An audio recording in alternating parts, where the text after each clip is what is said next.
ದಾವಣಗೆರೆ ದಕ್ಷಿಣದಲ್ಲಿ ನಿಲ್ತಾ ಇಲ್ಲ ಮುಸ್ಲಿಂ ಪಾಲಿಟಿಕ್ಸ್. ಸಾದಿಕ್ ಉಲ್ಟಾ ಹೊಡೆದರು. ಮತ್ತಷ್ಟು ಮುಸ್ಲಿಂ ಅಭ್ಯರ್ಥಿಗಳು ಕಣದಲ್ಲಿ. ಸಿಎಂ ಇಬ್ರಾಹಿಂ ಎಸ್ಡಿಪಿಐ ಮಧ್ಯೆ ನಡೀತಾ ಇದೆ ಮಹಾ ಮುಲಾಖತ್. ದಾವಣಗೆರೆ ದಕ್ಷಿಣದಲ್ಲಿ ಮುಸ್ಲಿಂ ಪಾಲಿಟಿಕ್ಸ್ ನಿಲ್ಲುವ ಲಕ್ಷಣ ಕಾಣಿಸ್ತಾ ಇಲ್ಲ. ಸಾದಿಕ್ ಪೈಲ್ವಾನ್ ಉಲ್ಟಾ ಹೊಡೆದರು. ಮತ್ತಷ್ಟು ಮುಸ್ಲಿಂ ಅಭ್ಯರ್ಥಿಗಳು ಮಾತ್ರ ಕಣದಲ್ಲಿ ಹಾಗೆ ಉಳಿದಿದ್ದಾರೆ. ಸಿಎಂ ಇಬ್ರಾಹಿಂ ಇನ್ನು ಎಸ್ಡಿಪಿಐ ಮಧ್ಯೆ ನಡೀತಾ ಇದೆ ಮಹಾ ಮುಲಾಖತ್. ಇವರಿಬ್ಬರ ಪಾಲಿಟಿಕ್ಸ್ ಮಧ್ಯೆ ಕಾಂಗ್ರೆಸ್ಗೆ ಹಿನ್ನಡೆಯಾಗುತ್ತಾ ಅನ್ನುವಂಥ ಭೀತಿ ಶುರುವಾಗಿದೆ. ಸೈಲೆಂಟ್ ಆಗಿದ್ದಾರೆ ಪಕ್ಷೇತರ ಅಭ್ಯರ್ಥಿ ಆದಿಲ್ ಪಾಷಾ. ಆದಿಲ್ ಮುಂದಿಟ್ಕೊಂಡು ಆಟ ಆಡ್ತಾ ಇದ್ದಾರಾ ಸಿಎಂ ಇಬ್ರಾಹಿಂ? ಪಕ್ಷೇತರ ಕ್ಯಾಂಡಿಡೇಟ್ಗೆ ಸಾಥ್ ನೀಡಿ ಸಿಎಂ ಜೊತೆ ಕುಚ್ ಕುಚ್. ಇದು ಪಕ್ಷೇತರ ಕ್ಯಾಂಡಿಡೇಟ್ಗೆ ಸಾಥ್ ನೀಡುತ್ತಾ ಸಿಎಂ ಜೊತೆ ಕುಚ್ ಕುಚ್ಗೆ ಮುಂದಾಗಿದ್ದಾರೆ. ಇಲ್ಲಿ ಸಾದಿಕ್ ಪೈಲ್ವಾನ್ ತಾವು ತಮ್ಮ ಬಂಡಾಯ ಅಭ್ಯರ್ಥಿಯಾಗಿ ಉಮೇದುವಾರಿಕೆ ಸಲ್ಲಿಸಿದ್ರು ಕೂಡ ನಂತರದಲ್ಲಿ ಕಾಂಗ್ರೆಸ್ ನಾಯಕರ ಸಮ್ಮುಖದಲ್ಲಿ ಅವರು ಕಾಂಗ್ರೆಸ್ ಅಭ್ಯರ್ಥಿ ಸಮರ್ಥ್ ಶಾಮನೂರ್ಗೆ ಸಪೋರ್ಟ್ ಮಾಡೋದಾಗಿ ಹೇಳಿದ್ರು. ಆದರೆ ಆ ನಂತರದಲ್ಲಿ ಶುರುವಾಗಿರುವಂಥ ಅಸಲಿ ಆಟ ಆದಿಲ್ ಮುಂದಿಟ್ಕೊಂಡು ಒಂದು ಕಡೆ ಸಿಎಂ ಇಬ್ರಾಹಿಂ ಆಟ ಆಡ್ತಾ ಇದ್ದಾರಾ. ಪಕ್ಷೇತರ ಕ್ಯಾಂಡಿಡೇಟ್ಗೆ ಸಾಥ್ ನೀಡಿ ಸಿಎಂ ಜೊತೆ ಮಾತ್ರ ಕುಚ್ ಕುಚ್ಚು ಹೋತಹಯ್ಯ ಅನ್ನುವಂಥ ರೀತಿಯಲ್ಲಿದ್ದಾರಾ. ದಾವಣಗೆರೆ ದಕ್ಷಿಣದಲ್ಲಿ ಈ ಮುಸ್ಲಿಂ ಪಾಲಿಟಿಕ್ಸ್ ನಿಲ್ಲುವ ಲಕ್ಷಣ ಕಾಣಿಸ್ತಾ ಇಲ್ಲ. ಇದು ಕಾಂಗ್ರೆಸ್ ಅಭ್ಯರ್ಥಿಗೆ ಗೆಲುವಿಗೆ ತೊಡಕಾಗಿ ಪರಿಣಮಿಸಿಬಿಡಬಹುದು ಅನ್ನುವಂಥ ಒಂದು ಆತಂಕ ಶುರುವಾಗಿದೆ. ಇನ್ನು ದಾವಣಗೆರೆ ದಕ್ಷಿಣದಲ್ಲಿ ಕೈ ನಾಯಕರ ಹೈಡ್ರಾಮಾ. ಜಮೀರ್ ಬರದೇ ಇದ್ರು ನಡೀತದೆ ಅಂದ್ರ ಮಲ್ಲಿಕಾರ್ಜುನ್. ಮಲ್ಲಣ್ಣನ ಹೇಳಿಕೆಗೆ ಕೆರಳಿ ಕೆಂಡವಾದ್ರ ಸಚಿವ ಜಮೀರ್ ಅಹಮದ್. ಇದುವರೆಗೂ ಜಮೀರ್ ಉಪಚುನಾವಣಾ ಕಣಕ್ಕೆ ಕಾಲಿಟ್ಟಿಲ್ಲ. ಕೇರಳದಿಂದಲೇ ಸಿಎಂ ಸಿದ್ದರಾಮಯ್ಯಗೆ ಜಮೀರ್ ಕರೆ ಮಾಡಿದ್ರ. ಸಮರ್ಥ ತಂದೆಯ ಹೇಳಿಕೆಯಿಂದ ಜಮೀರ್ ಸ್ವಾಭಿಮಾನಕ್ಕೆ ಪೆಟ್ಟು ಬಿತ್ತ. ದಾವಣಗೆರೆ ದಕ್ಷಿಣದಲ್ಲಿ ಜಮೀರ್ ಪ್ರಚಾರಕ್ಕೆ ಬ್ರೇಕ್ ಬೀಳುತ್ತಾ. ಏಪ್ರಿಲ್ 3ರ ಪ್ರಚಾರಕ್ಕೆ ಜಮೀರ್ ಗೈರಾಗುವುದು ಫಿಕ್ಸ್ ಆಯ್ತಾ? ಏಪ್ರಿಲ್ 3ನೇ ತಾರೀಕು ಜಮೀರ್ ಅಹಮದ್ ಖಾನ್ ಬರ್ತಾರೆ ಪ್ರಚಾರಕ್ಕೆ ಅಂತ ಹೇಳಲಾಗ್ತಿತ್ತು. ಆದರೆ ಈ ಹಿಂದೆ ಜಮೀರ್ ಬಗ್ಗೆ ಮಲ್ಲಣ್ಣ ಏಕವಚನದಲ್ಲಿ ಕಿಡಿಕಾರಿದ್ರು. ಅವನ್ಯಾವನ ಹೇಳಕ್ಕೆ, ಅವನ್ಯಾವನು ಈ ಸ್ಟೇಟ್ಮೆಂಟ್ ಕೊಡಲಿಕ್ಕೆ ಅನ್ನುವಂಥ ಎಸ್ ಮಲ್ಲಿಕಾರ್ಜುನ್ ಅವರ ಹೇಳಿಕೆ ನಖಶಿಕಾಂತ ಜಮೀರ್ ಅವರನ್ನ ಉರಿದು ಬೀಳುವಂತೆ ಮಾಡಿತ್ತು. ಇದೇ ಅಸಮಾಧಾನ ಜಮೀರ್ ಅವರು ಒಂದು ಕಡೆ ದಾವಣಗೆರೆ ದಕ್ಷಿಣ ಮತಕ್ಷೇತ್ರದಲ್ಲಿ ಪ್ರಚಾರಕ್ಕೆ ಹೋಗದಿರುವಂತೆ ಮಾಡಿತ್ತು. ಸೊ ಹಾಗಾಗಿ ಜಮೀರ್ ಬರದೇ ಇದ್ರು ನಡೆಯುತ್ತೆ ಅಂತ ಮಲ್ಲಿಕಾರ್ಜುನ್ ಮತ್ತೊಮ್ಮೆ ಹೇಳಿದ್ರ. ಅವರು ಆ ಸ್ಟೇಟ್ಮೆಂಟ್ ಕೊಟ್ಟಿದ್ದು ಮತ್ತೆ ಈ ವೇಳೆ ಜಮೀರ್ ಅವ್ರನ್ನ ಉರಿದು ಬೀಳುವಂತೆ ಮಾಡಿದ್ಯಾ? ಇಲ್ಲಿ ಗಮನಿಸ್ತಾ ಹೋದ್ರೆ ಒಂದು ಕಡೆ ಸಮರ್ಥ್ ಶಾಮನೂರು ಕಣದಲ್ಲಿದ್ದಾರೆ ಕಾಂಗ್ರೆಸ್ ಅಭ್ಯರ್ಥಿಯಾಗಿ.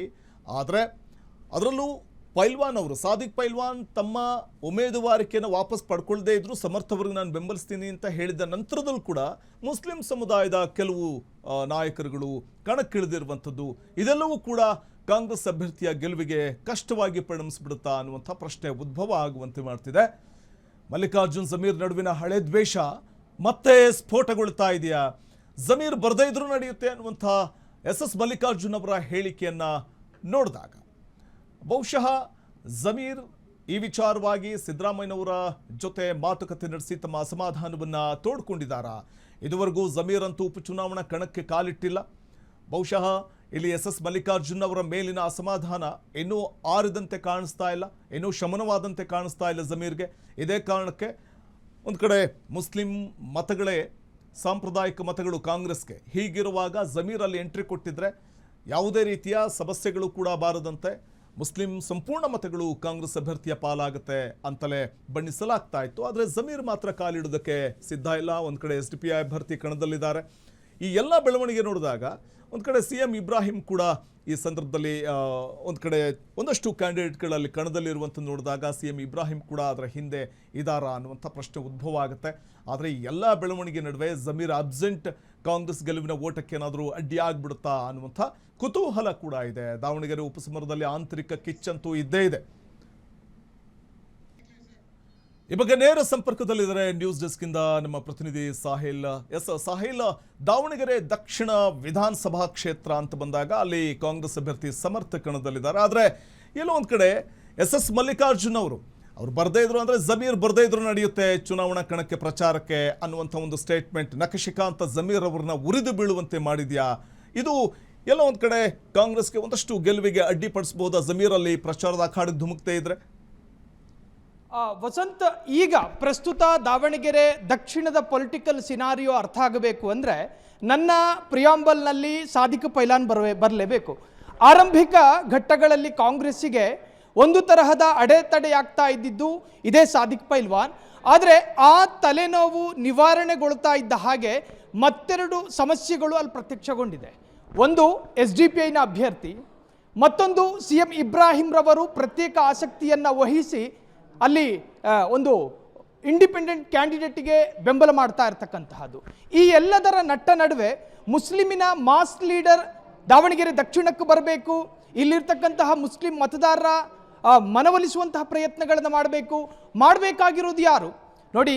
2023ರಲ್ಲಿ 15 ಸೀಟುಗಳಿಗೆ ಅವಕಾಶ ಕೊಟ್ಟಿತ್ತು ಕಾಂಗ್ರೆಸ್. ಅದರಲ್ಲಿ 9 ಮುಸ್ಲಿಂ MLAಗಳು ಗೆದ್ದು ಬಂದಿದ್ರು. ಆ ಪೈಕಿ 9 ಮುಸ್ಲಿಂ MLAಗಳ ಪೈಕಿ ಮಾಸ್ಕ್ ಲೀಡರ್ ಅಂತ ಕರೆಸಿಕೊಳ್ಳುವವರು ಒಂದು ವಕ್ಫ್ ಸಚಿವರಾಗಿರ್ತಕ್ಕಂತಹ BZ ಜಮೀರ್ ಅಹಮದ್ ಖಾನ್ ಅವರು ಬಿಟ್ಟರೆ ರಿಜ್ವಾನ್ ಅರ್ಷದ್ ಇದ್ದಾರೆ. ಹೀಗೆ ಒಂದಷ್ಟು ಮುಸ್ಲಿಂ MLAಗಳಿದ್ದಾರೆ, ಮಿನಿಸ್ಟರ್ಗಳಿದ್ದಾರೆ. ಅವ್ರು ಯಾಕೆ ಬರ್ತಾ ಇಲ್ಲ?